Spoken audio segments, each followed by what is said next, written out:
Shalom, selamat malam, salam sejahtera untuk kita semua. Saudara-saudaraku yang dikasihi dan diberkati Tuhan Yesus Kristus, baiklah sebelum kita merenungkan firman Tuhan, mari kita bersama-sama bersatu di dalam doa. Kita berdoa.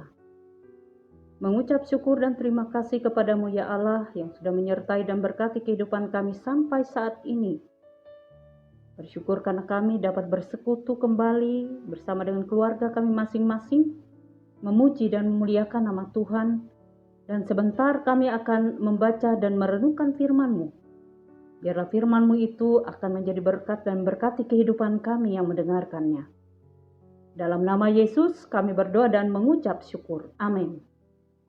Saudara-saudaraku, Bapak Ibu yang dikasihi Tuhan Yesus Kristus, bagian firman Tuhan yang kita renungkan bersama pada malam hari ini terdapat di dalam kitab Perjanjian Baru, yaitu Injil Markus pasal 3 ayat yang ke-7 sampai yang ke-12 dengan perikop Yesus menyembuhkan banyak orang.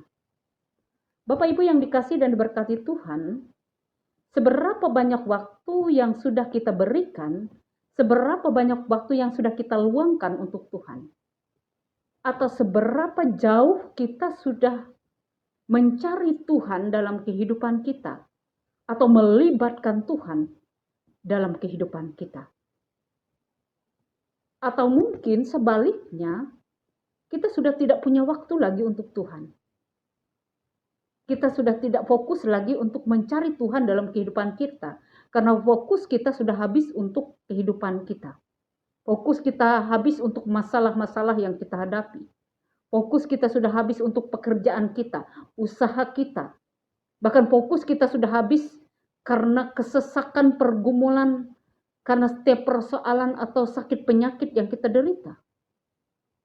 Bapak Ibu yang kekasih dalam Tuhan kita Yesus Kristus, firman Tuhan di dalam Markus pasal yang ketiga ayat 7 sampai 12 ini berbicara tentang bagaimana orang banyak mengikut Yesus.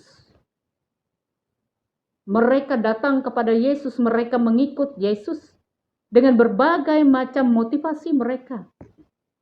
Ada yang ingin disembuhkan, ada yang ingin dipulihkan keadaannya. Bahkan ada juga yang ingin mencari kelepasan dari Yesus, ingin mendengarkan Yesus mengajarkan, atau ingin melihat bagaimana Yesus menyatakan kuasanya. Suatu hal yang biasa ketika seseorang ingin mencari sesuatu yang lebih baik untuk dirinya. Karena itu kemanapun Yesus pergi, selalu dicari, selalu diikuti oleh orang banyak. Dan keberadaan Yesus ini mengundang banyak orang dari berbagai daerah di sekitar Yerusalem. Kita lihat dalam ayatnya yang ke-7. Mereka sudah mendengar banyak hal yang luar biasa yang dilakukan oleh Yesus. Dan tidak heran apabila mereka berusaha menemui dia untuk melihat dan merasakan kuasanya secara nyata, secara langsung. Yesus tidak menolak orang banyak. Bahkan ia membuka tangannya untuk menyambut siapapun yang mau datang pada dia.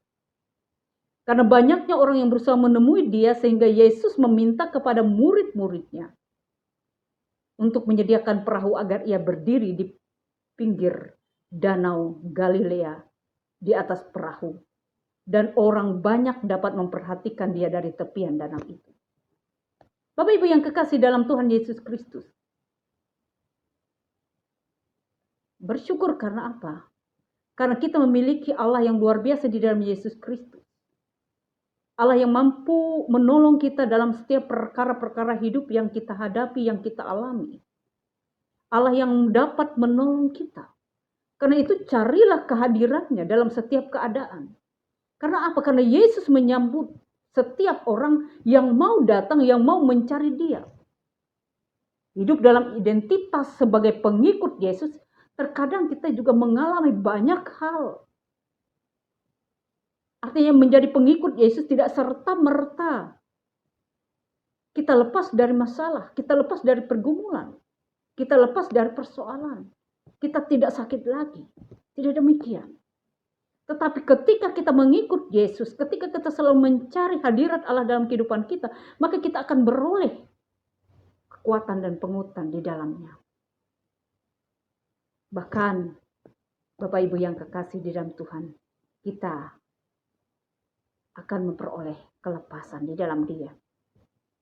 Karena itu marilah kita menjadikan hambatan dan kesusahan itu sebagai tantangan untuk terus maju mencari Tuhan. Setiap hal yang kita alami untuk terus menggiatkan kita, membuat kita terus bertekun di dalam iman dan percaya kita kepadanya. Karena iman kepada Yesus ditentukan dari dalam diri kita, bukan oleh keadaan luar diri kita.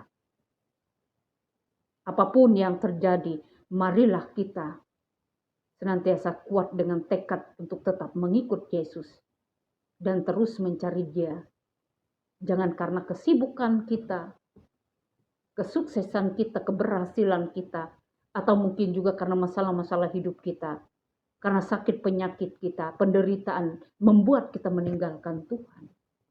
Sibuk mencari pertolongan sendiri, sibuk mencari penguatan sendiri di luar Tuhan, dan tidak mau lagi mengikut Dia dengan tekun dan setia. Nah, saudara-saudaraku yang dikasih dan diberkati Tuhan, hari-hari ini hari-hari yang berat bagi kita, termasuk kita sebagai orang percaya.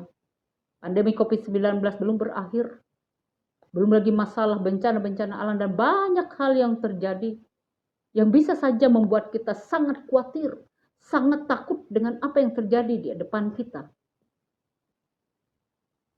Tapi Bapak Ibu yang kekasih di dalam Tuhan kita Yesus Kristus, justru saat inilah saatnya di mana kita semakin mengembalikan keyakinan diri kita akan campur tangan Tuhan dan pertolongan Tuhan. Pengandalan diri kita sepenuhnya hanya kepada Tuhan kita Yesus Kristus. Karena kita percaya hanya Dialah yang dapat memberikan kita kelegaan dan kelepasan dalam hidup kita. Dan kita percaya bahwa justru di dalam keadaan yang sedang kita hadapi, baik itu masalah, sakit, penyakit, pergumulan, keadaan ekonomi kita, pekerjaan kita, dan apapun juga, kita akan mengalami kebaikan Tuhan secara nyata ketika kita mengandalkan Dia dalam setiap perkara. Kita percaya bahwa campur tangan Tuhan itu akan semakin nyata di dalam setiap hal yang kita alami dan hadapi.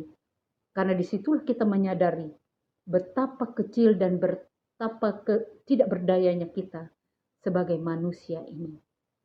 Dan biarlah Tuhan yang akan memampukan kita, semakin meneguhkan kita di dalam iman dan pengharapan kita kepadanya. Dan dengan keyakinan yang penuh dalam mengikut Dia dengan setia, kita percaya seberat sebesar apapun masalah pergumulan hidup kita, kita akan mampu melewatinya bersama Tuhan. Dan nama Tuhan dimuliakan. Tuhan memberkati kita dan firman-Nya tidak akan sia-sia. Amin. Shalom.